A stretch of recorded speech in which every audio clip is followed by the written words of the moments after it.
దయాకర్ గారు నమస్కారం. G Telugu news కోసం సమయం కేటాయించిన ధన్యవాదాలు. నమస్తే భరత్ భాయ్, గుడ్ ఈవినింగ్. 2 రోజులు అటు ఇటు తిరగడం వల్ల మీకు అందుబాటులో లేకుండా పోయినా. Good evening. Tough luck. నేను కేబినెట్ లో మీకు చోటు ఉంటుంది అనుకున్నా. Next time better luck. Next time better luck. Okay. నేనైతే ఆస్పిరెంట్స్ లో మీకు కూడా ఇస్తారేమో అనుకున్నా.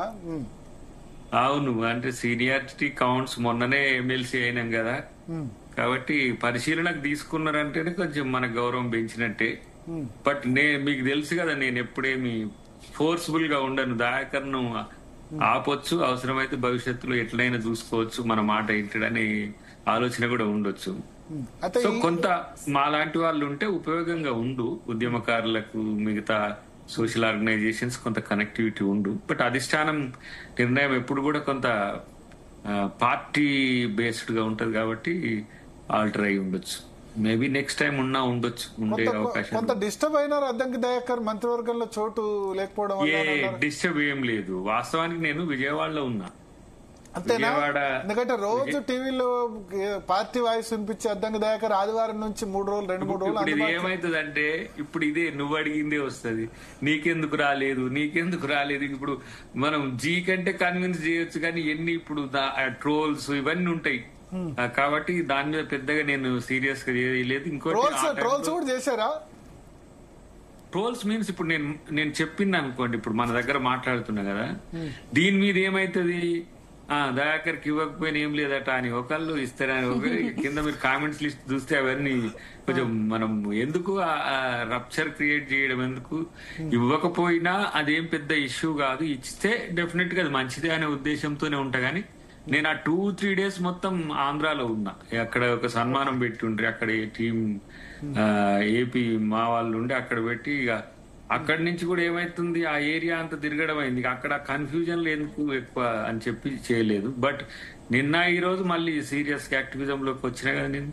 సో ఇంకొకటి ఏంటంటే, ఏదో మంత్రివర్గాల్లో లేకుంటే మనం అలకపూరడమో, ఇంకొకరు వచ్చి మనల్ని బతిలాడమో, ఈ తరహా ఆలోచన నాకు MLA ticket ఇవ్వకపోతేనే అలకపోలేదు.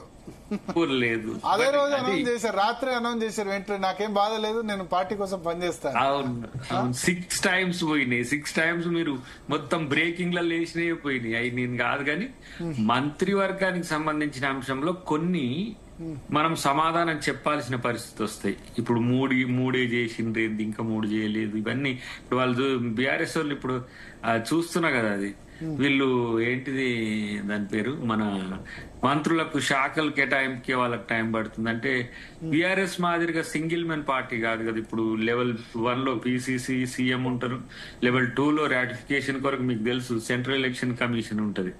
Central election commission కూడా ఆథెంటికేషన్ కావాలి. వీళ్ళ మాదిరిగా ఉండదు కాబట్టి వీటికి కొన్ని సమాధానాలు చెప్పాలనుకున్నప్పుడు డెఫినెట్ గా అది కొంత ఇబ్బందికరమే ఉంటది మేము. ఎందుకంటే జాతీయ పార్టీలకు ఉండే లిమిటేషన్స్ వీళ్ళకు అర్థం కాదు. ఏంటంటే ఇప్పుడు ఇక్కడ కేసీఆర్ ఎవరు తలుసుకుంటే వాళ్ళు మంత్రి, కేసీఆర్ ఇప్పుడు ఈ రాత్రికి ఎవరికి ఆలోచన వస్తే వాళ్ళు బర్తరఫ్. లైక్ రాజయ్య మా దాంట్లో తెచ్చేంత వరకే, వచ్చిన తర్వాత పరిస్థితులు ఎట్టి పరిస్థితుల్లో కూడా బ్యాకప్ ఉండదు. కాబట్టి కొన్ని సమాధానాలు చెప్పాలి. దానికి సంబంధించిన అంశంలో కూడా కొంత ఈ డిలే అయిందనే ఫీలింగ్ కూడా జనంలో ఒక ఏంటిది, ఎందుకు మంత్రివర్గాన్ని ఏర్పాటు చేసుకోలేకపోతున్నారు అనే ఆలోచన వచ్చినప్పుడు కొన్నిటికి సమాధానాలు చెప్పాల్సి వస్తుంది. కాబట్టి అది దయాకర్కి ఏమున్నది, చాలా మంచి ఫ్యూచరే ఉంది కదా, ఇంకా చిన్నోన్నే కదా, ఇంకా రేపటి రోజు. అంటే ఈ టర్మ్ లో అయితే ఆశలు వదిలేసుకోవాల్సింది అద్దెకి దయాకర్. ఎందుకంటే నలుగురు ఆల్రెడీ దళిత మంత్రులు 4గురికి ఇచ్చేశారు. 2 మాల, 2 ఒక మాల ఉపకులం, ఒక మాల, ఇంకోటి ఒక మాదిగ ఉపకులం, ఒక మాదిగ. నాకు తెలిసి దేశంలో హైయెస్ట్ రిప్రజెంటేషన్ అనుకుంటా. 25% రిప్రజెంటేషన్ దళిత రిప్రజెంటేషన్, 25% రిప్రజెంటేషన్. ఈ విషయంలో అభినందించాలి. ఎమ్మెల్సీ కూడా ఎస్సీ కోటాలు ఏం కాదు కదా. అవును, అంటే ఉద్యమకారుడి కోటాలో అది కోటాలు జనరల్ కోటాలు ఇవ్వచ్చు. కానీ చూస్తున్నారు కదా, ఇప్పుడు వివేక్ వెంకట స్వామికి ఇవ్వడం వల్ల అడ్డూరు లక్ష్మణ్ కూడా ఇవ్వాల్సి వచ్చిందని నిన్ననే నా షోలో ఎవరు పిసిసి మహేష్ కుమార్ గౌడ్ చెప్పారు. ఆయన ఏమన్నారంటే బీసీకి ఇంకొకటి ఇవ్వాల్సి ఉండే, కానీ అక్కడ ఈక్వేషన్ ఉంది, మాదిగా మాలా ఈక్వేషన్ ఉంది, ప్రాబ్లం ఉంది కాబట్టి ఇవ్వాల్సి వచ్చింది. బీసీకి మేము ఇంకోటి ఇవ్వాలి, ఇక్కడ బీసీల రిప్రజెంటేషన్ తక్కువైంది. 15 మందిలో 3 బీసీలు, 20% బీసీలే. కేవలం 20% బీసీ అయింది రిప్రజెంటేషన్. ఇప్పుడు జిల్లా ఈక్వేషన్స్ ఉంటాయి, సోషల్ ఈక్వేషన్స్ ఉంటాయి. మూడవది ఏంటంటే description of the chief minister also important. మీకు తెలుసు కదా రాజ్యాంగబద్ధంగా ఓకే, ఒకవేళ సీఎం గనుక